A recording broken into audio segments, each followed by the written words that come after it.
What if I told you there's a way to reprogram your life while you sleep? That the last 5 minutes before bed could be the key to everything you want. Money, relationships, peace, and that most people waste this moment on their phones, sabotaging their entire future. You've probably heard of manifestation. But here's the problem. Most people do it wrong. They shout at the universe like it's a fast food drive-thru, then get mad when their order doesn't arrive in 30 seconds. The ancient way is different. It's not about forcing, it's about aligning. And it starts with one simple habit: asking the universe before you sleep why your current night routine is broken. You're lying in bed, exhausted. The day was long. Your mind is cluttered. What do? You reach for your phone. Maybe you scroll through social media. Someone's on vacation. Someone got engaged. Someone's arguing about politics. Or maybe you watch the news. Another crisis. Another thing to worry about. Then you turn off the lights and try to sleep. But your brain doesn't just shut off like a switch. It keeps running. It replays everything you just fed it. The stress, the comparisons, the noise. Think of your mind like a pond. When you throw rocks into it, angry thoughts, worries, distractions, the water gets muddy. And when you try to sleep in that state, you're not resting. You're letting that mud settle into your subconscious. By morning, you wake up feeling heavy, like you barely slept at all. That's because your brain wasn't resetting overnight. It was marinating in chaos. The ancient masters understood this better than anyone. They knew that the last thoughts before sleep don't just disappear, they seep into your dreams.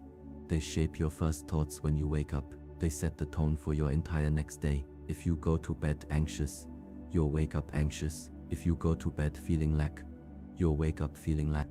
It's not magic, it's cause and effect. So what's the alternative? It starts with recognizing that the last hour before bed isn't just downtime, it's programming time. What you consume, what you watch, what you think about, what you focus on, is setting the stage for your subconscious to work while you sleep. If you fill it with noise, your mind will spin all night. If you fill it with calm, your mind will reset.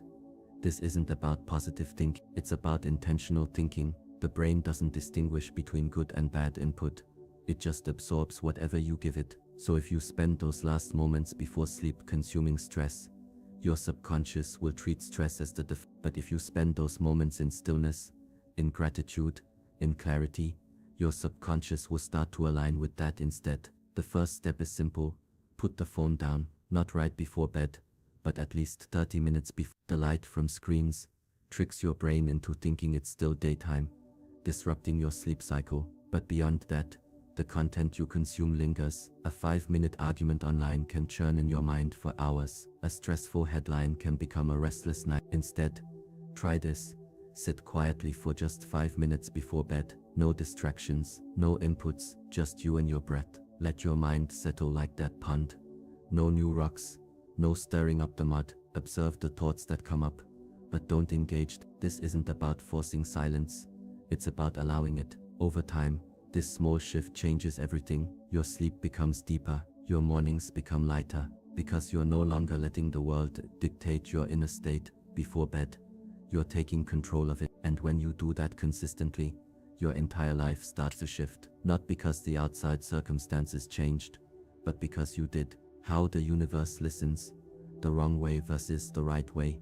Most people treat the universe like a vending machine. They walk up to it, punch in their demands. I need money, I need love, I need this to happen now, and then shake the machine when nothing comes out. They think manifestation is about force, about urgency, about repeating the same desperate words over and over like a but that's not how it works. The universe doesn't respond to panic. It doesn't respond to begging. It responds to resonance. Think of it like tuning a radio. If you're stuck on static, screaming at the radio won't help. You have to gently adjust the dial until the signal comes in clear. That's how alignment works. You're not shouting at the universe, you're matching its frequency. So what's the difference between the wrong way and the right way? The wrong way is rooted in lack. It comes from a place of I don't have this, and I need it desperately. That energy repels what you want, because it's vibrating on the frequency of scarcity. The right way is rooted in trust.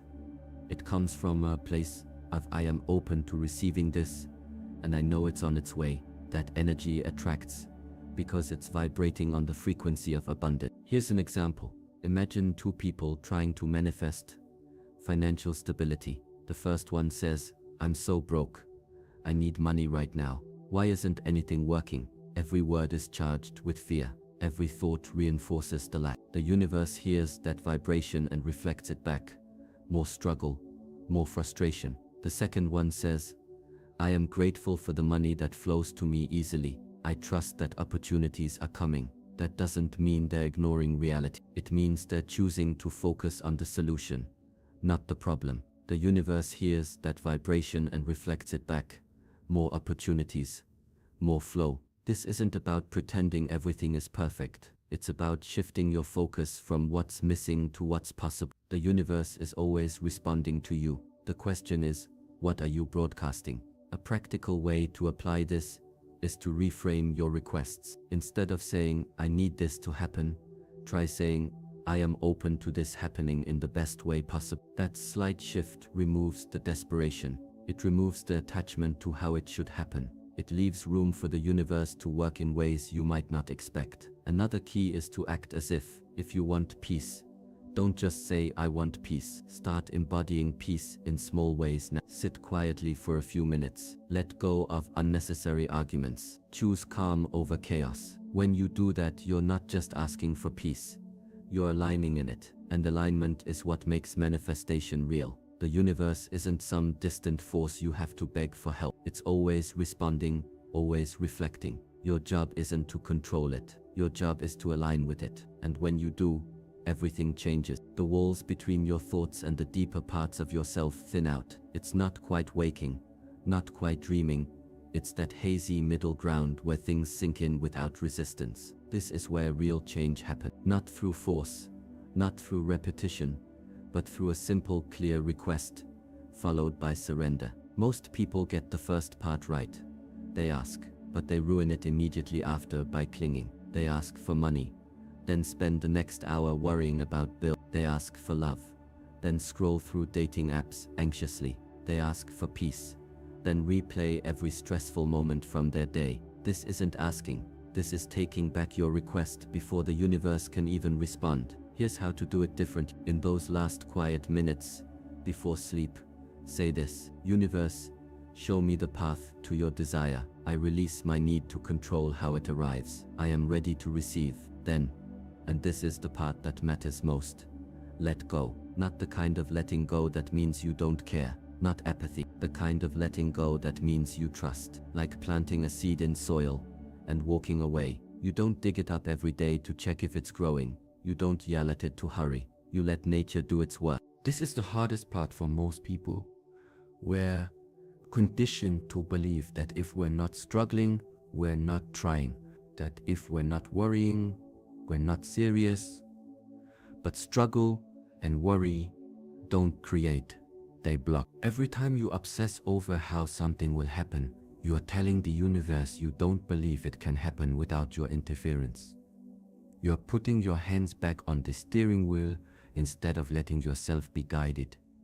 Think of it like ordering food at a restaurant. You don't keep shouting your order at the kitchen after you've already told the waiter. You don't run back there to check if they're making it right. You sit, you wait, you trust that your meal is coming. The universe works the same way. Once you've asked, your job is to release, to stop checking, to stop doubting. This doesn't mean you do nothing. Action is still required, but it's inspired action, not forced action. When you let go, you create space for the universe to send you signals. Maybe you'll wake up with an idea. Maybe you'll meet someone who points you in the right direction. Maybe an opportunity will land in your lap that you never expected. But none of that can happen if you're too busy gripping your desire so tightly that there's no room for anything else. So tonight, try this. Ask clearly, then release completely. Not because you're giving up, but because you're opening up. The universe doesn't need your help to deliver.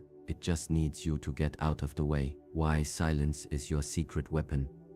After you ask, the most powerful thing you can do is nothing. Not nothing as in laziness, nothing as in stillness. Silence isn't empty, It's full. It's the space where the universe speaks. Most people can't handle this. They ask for what they want, then immediately fill the silence with doubt. But what if it doesn't happen? What if I'm not good enough? What if I missed my chance? This is like sending a text and then spamming the person with 20 more before they can even reply. You're not giving the universe room to answer. You're jamming the signal with your own noise. Silence is where trust lives. When you can sit in the quiet after asking, without rushing to fill it with fear, you're telling the universe you believe in the process. You're not checking your phone every 5 minutes for a sign. You're not trying to force things to move faster. You're allowing.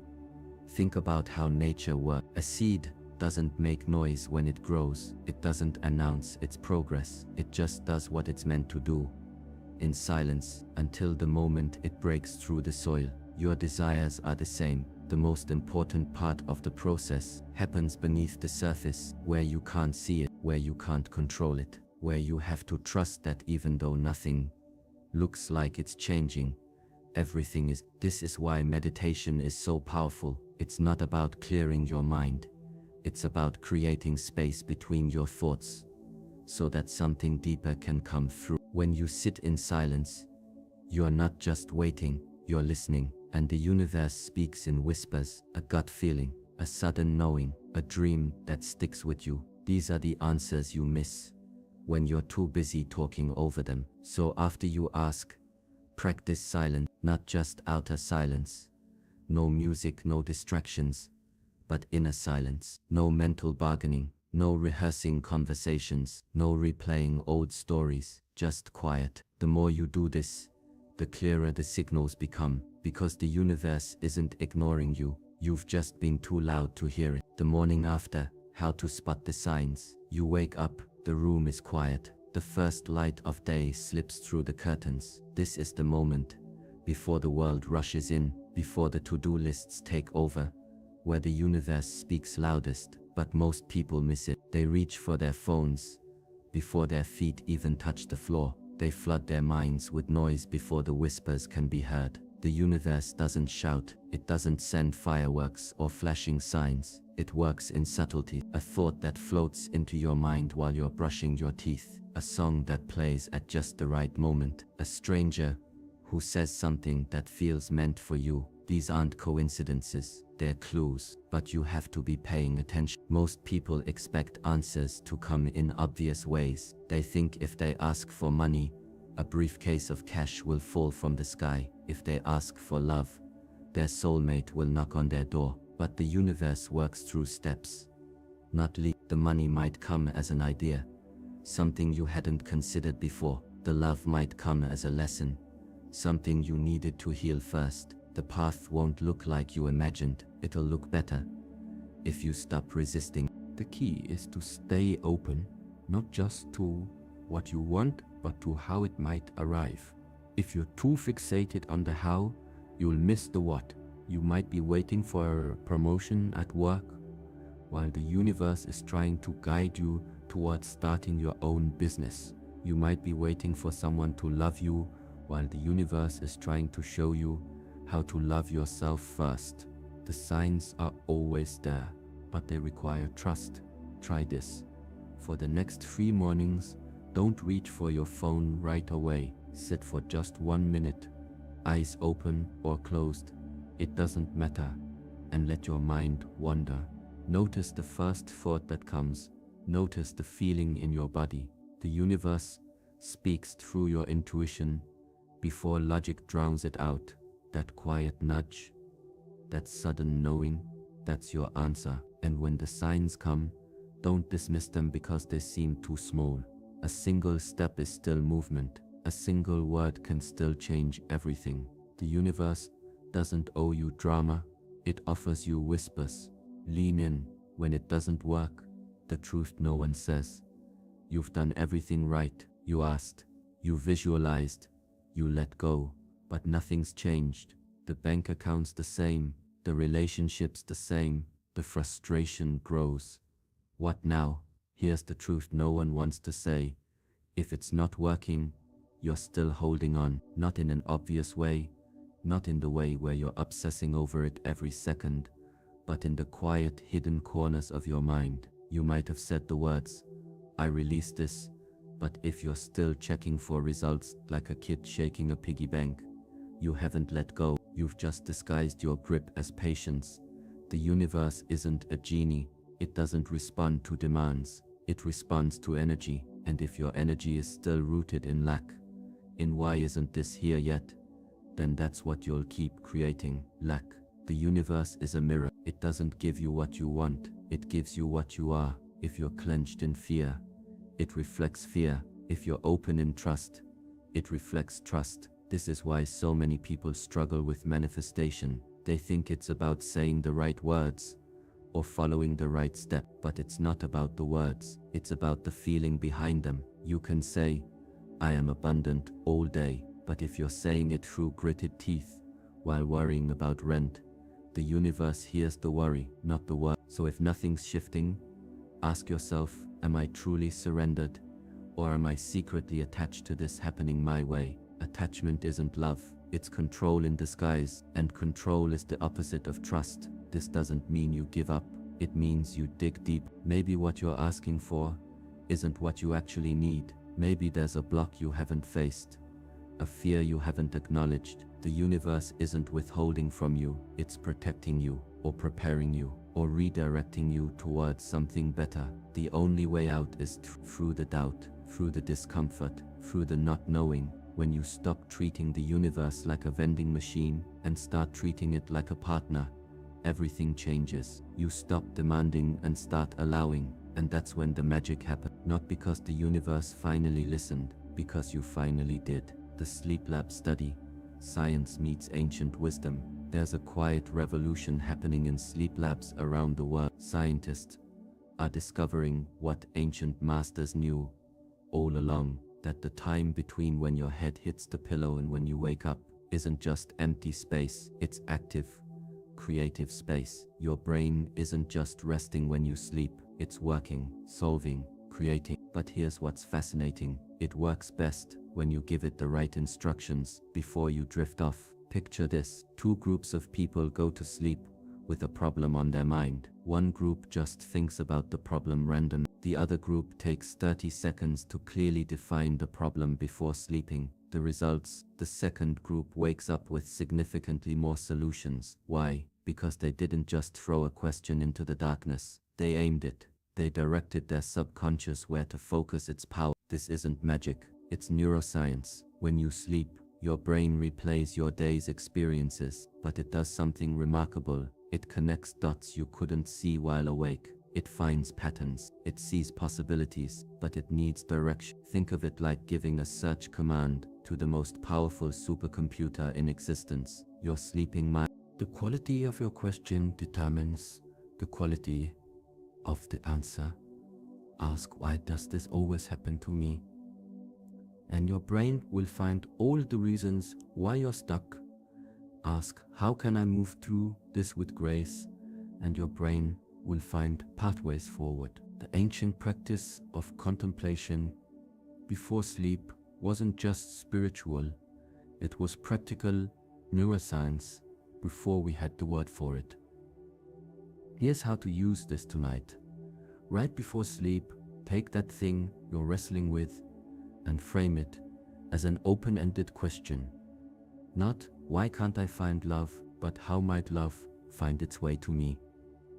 Not, why am I always struggling, but what would financial ease feel like? Then let it go completely. Don't try to force answers, just ask, then release. The more you trust this process, the more startling the morning insights become. Your sleeping mind is like a master craftsman in a workshop. You wouldn't rush in while they're working, demanding to see progress. You'd leave them to it, knowing they'll show you when they're ready. That's how you need to treat this process. Ask, then try. The answers will come, sometimes as clear thoughts upon waking, sometimes as sudden knowings during your day, sometimes as unexpected opportunities that seem to arrive out of nowhere. The one-word shift that changes everything. Language isn't just how we communicate, it's how we create. Every word you say, especially the ones you repeat to yourself, is a blueprint your subconscious follows to build your reality. And there's one word that most people use that keeps them stuck in lack, in longing, in perpetual dissatisfaction. That word is want. When you say, I want peace, what are you actually telling your mind? You're telling it that you don't have peace, that peace is somewhere out there, not here, that it's something to be acquired, not something to be experienced. Your subconscious takes these instructions literally. It keeps you in a state of wanting, never having, not because it's cruel, but because it's obedient. It's giving you exactly what you're asking for, the experience of wanting. Now try this. I have peace. Feel how that lands differently. It's not a lie. It's not pretending. It's recognizing that peace isn't just some future destination. It's available right now, in this breath, in this moment, if you choose it. This isn't word games. This is neurological reprogramming. Your brain believes what you tell it, especially the things you repeat. The shift from want to have is the difference between standing outside a house, wishing you could go in, and actually turning the doorknob. Both are true in their own way.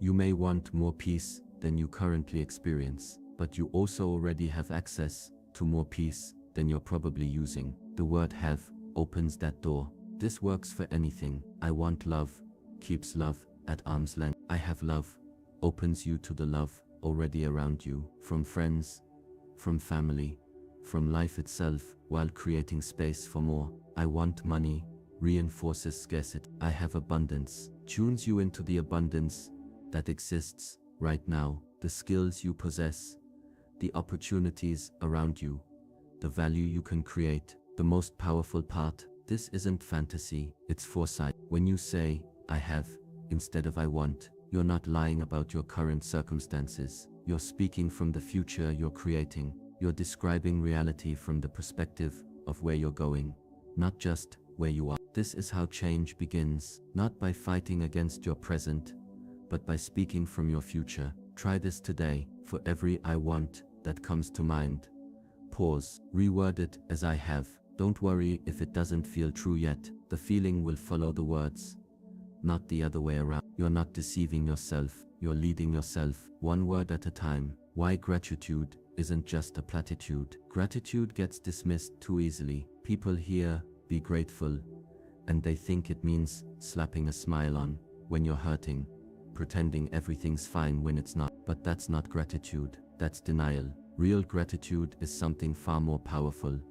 It's the act of finding the light in the darkness without denying the darkness exists. It's saying, this is hard, and there is still good here. That "and" makes all the difference. When you practice gratitude before sleep, you're not just listing nice things that happen. You're reprogramming your mind's default settings. The human brain has what scientists call a negativity bias. It's wired to notice threats, problems, what's missing. This kept our ancestors alive, but it can make modern life feel heavier than it needs to be. Gratitude is the counterbalance. Each thing you name that you're grateful for is like a counterweight to that natural tilt toward the negative. But here's what most people miss. Gratitude works best when it's specific. Not I'm grateful for my health, but I'm grateful that my legs carried me up the stairs today without pain. Not I'm grateful for my family, but I'm grateful for how my sister made me laugh this afternoon. The more specific, the more real it feels. The more real it feels, the deeper it sinks in. And the most powerful gratitude often comes on the hardest day. When you can look at a day where everything went wrong and still find sweet things to be grateful for, that's not Pollyannish, that's strength. That's the kind of resilience that changes lives. Because life will give you hard days. The question isn't whether they'll come, but what you'll take from them. The practice is simple but profound. Each night before sleep, name 3 specific things you're grateful for from that day. They don't have to be big. The smell of coffee in the morning, a text from an old friend, a moment of quiet. What matters is that you pause long enough to let the feeling of gratitude actually land in your body, not just rush through your mind. This isn't just feel-good advice. Research shows people who practice gratitude consistently report fewer health complaints, better sleep, and greater happiness. But you don't need studies to prove it. Try it for yourself. For the next 3 nights, no matter what kind of day you've had, find 3 specific things to be grateful for. Name them, feel them. Then notice how you sleep. Notice how you wake up. The difference might surprise you. The 3-day test. Try this tonight. Change doesn't usually happen in an instant. It happens through consistent practice, through showing up day after day, even when you can't see results yet. That's why most people miss their breakthroughs. They quit right before the shift was about to happen. The 3-day test is about pushing past that point, giving something real enough time to work before deciding whether it does. Here's how it works. For the next 3 nights, you're going to create a simple but powerful bedtime ritual. First, put your phone away 30 minutes before sleep. This alone will make a difference. No last-minute scrolling, no emails, no blue light tricking your brain into thinking it's daytime. Just quiet. Second, ask one clear question as you're falling asleep. Not a list of demands, not a vague wish, but one focused question about something that matters to you. Third, and this is the hardest part for most people, trust that the answer is already on its way. Don't obsess, don't check for signs, just let it go. The first night might feel awkward. You might lie there wondering if you're doing it right. That's normal. The second night you might start noticing small things. A thought that pops up, a feeling of calm, maybe even a dream that seems related. The third night is often when things start clicking into place, when you begin to sense how this practice could work for you long term. But here's the truth. 3 days is just the beginning. It's enough time to get a taste, to see glimpses of what's possible, but real transformation takes longer. The universe tests your faith, not to punish you but to strengthen it. Every time you show up even when you're not sure it's working, you're building the kind of trust that makes miracles possible. This test isn't about getting instant answers. It's about proving to yourself that you can commit to something that matters to you, that you can create space for magic instead of demanding it on your schedule, that you're willing to do more than just wish for change. You're willing to practice it. So tonight start. Put the phone down earlier than usual. Ask your question, then let it go. Do the same tomorrow. And the next day, notice what changes. Notice what stays the same. Most importantly, notice what happens when you give something real time to work, instead of judging it before it's had a chance. That patience alone will change more than you might expect. You don't need to work harder to manifest. You need to interfere less. The universe isn't ignoring you. You're ignoring its language. Tonight ask, then listen. The answer might surprise you.